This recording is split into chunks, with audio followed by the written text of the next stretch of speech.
Exam Reviewer para sa Term 1 Summative Test Number 2 sa asignaturang GMRC Grade 1. Panuto. Basahin ang mga tanong at piliin ang titik ng tamang sagot.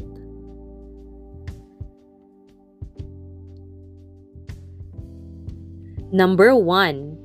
Ito ay isang bagay kung saan inilalagay mo ang iyong naipong pera. A. Folder, B. Alkansya, C. Paso.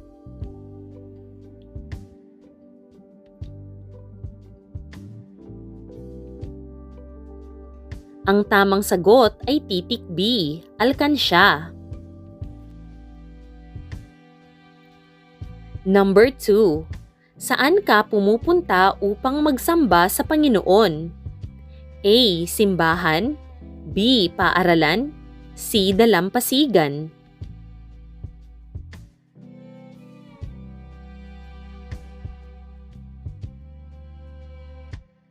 Ang tamang sagot ay A. Simbahan. Number 3. Aling larawan ang nagpapakita ng pagdarasal?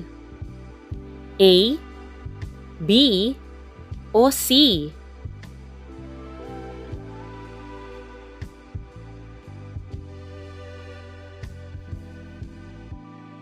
Ang tamang sagot ay titik A.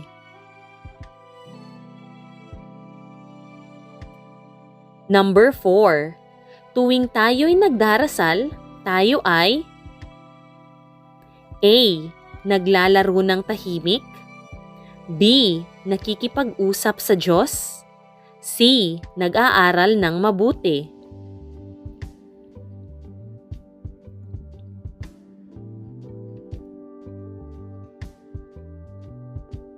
Ang tamang sagot ay B. Nakikipag-usap sa Diyos.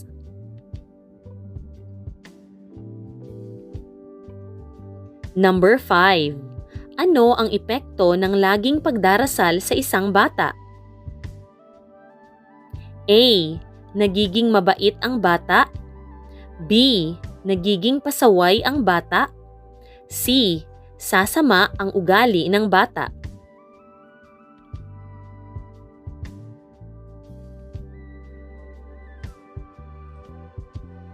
Ang tamang sagot ay A.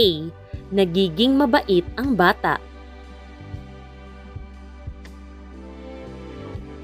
Number 6. Nakita mong iba ang paraan ng pagdarasal ng kaklase mong Muslim kesa sa iyong relihiyon.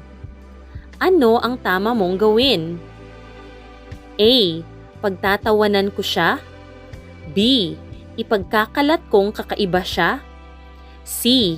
Igagalang ko ang paraan ng kanyang pagdarasal.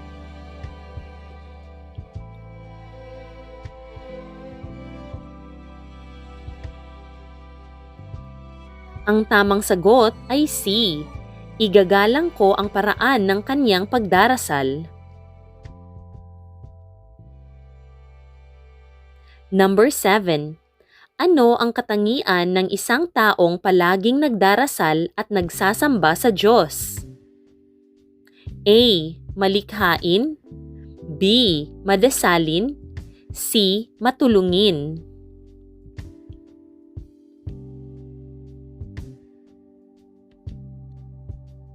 Ang tamang sagot ay B. Madasalin. Number 8. Alin ang nagpapakita ng pangangalaga sa kapaligiran? A, B, o C?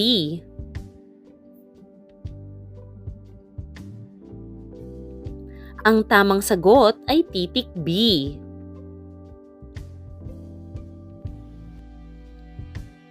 Number 9. Nagkalat ang basura sa bakuran ng iyong bahay. Anong mabuti mong gawin? A. Pababayaan ko ang mga basura, B. Maglilinis ako ng bakuran, C.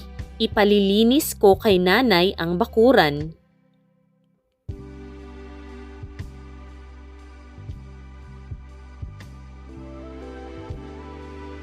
Ang tamang sagot ay titik B. Maglilinis ako ng bakuran.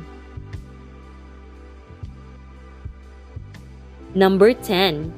Ito ay tawag sa mga bagay na likha ng Diyos gaya ng lupa, tubig, puno, araw at iba pa. A. Likas na yaman. B. Mga regalo. C. Yamang tao.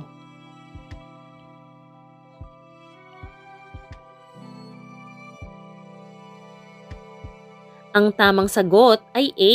Likas na yaman. Number 11. Alin ang gawaing nagpapakita ng pagtitipid ng tubig? A. Paglaruan ang tubig. B. Gumamit ng baso tuwing nagsisipilyo. C. Itapon ang tubig na malinis pa.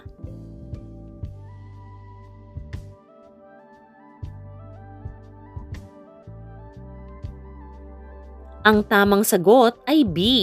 Gumamit ng baso tuwing nagsisipilyo. Number 12. Alin ang likas na yamang makikita sa lupa? A. Puno. B. Isda. C. Perlas.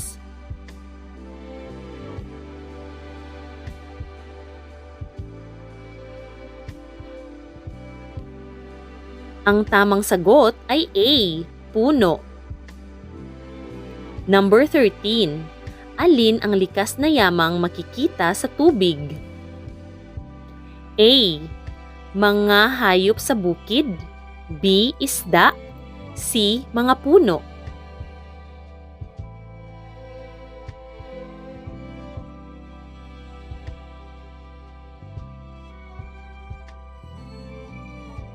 Ang tamang sagot ay titik B. Isda. Number 14.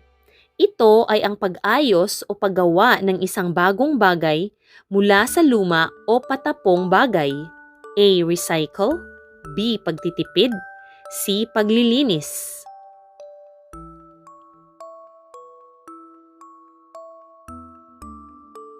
Ang tamang sagot ay A. Recycle.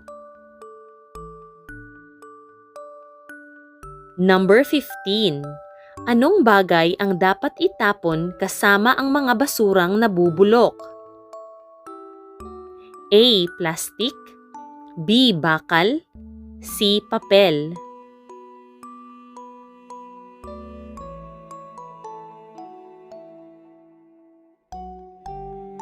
Ang tamang sagot ay titik C. Papel. Number 16. Alin ang basurang maaari pang ma-recycle? A. Mga balat ng prutas at gulay. B. Balat ng saging. C. Plastik na bote.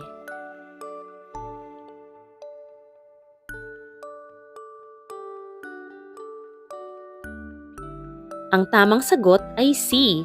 Plastik na bote. Number 17.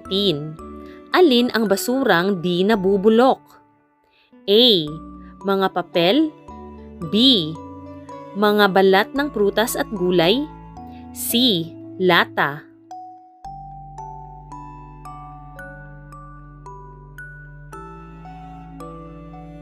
Ang tamang sagot ay C. Lata. Number 18. Paano mai-recycle ang mga latang pinaglagyan ng pagkain?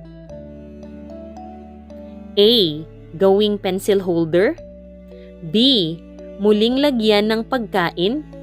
C. Itapon na lang sa basurahan.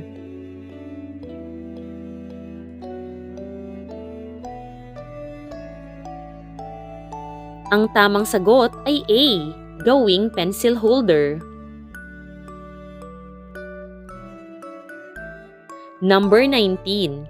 Anong katangian meron ang isang taong laging nangangalaga sa kalikasan? A. Makatao.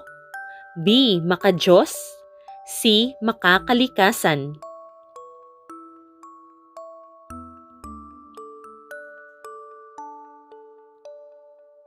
Ang tamang sagot ay titik C. Makakalikasan. Number 20. Sino sa mga sumusunod ang nagpapakita ng pagkamakakalikasan? A. Nagtatanim ng mga puno si Marie. B. Nagbabahagi si Ramon ng pagkain sa kaklaseng walang baon. C. Nagsisimba tuwing linggo ang pamilya Reyes.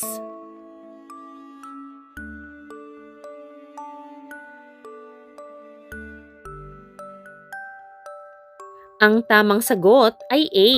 Nagtatanim ng mga puno si Marie.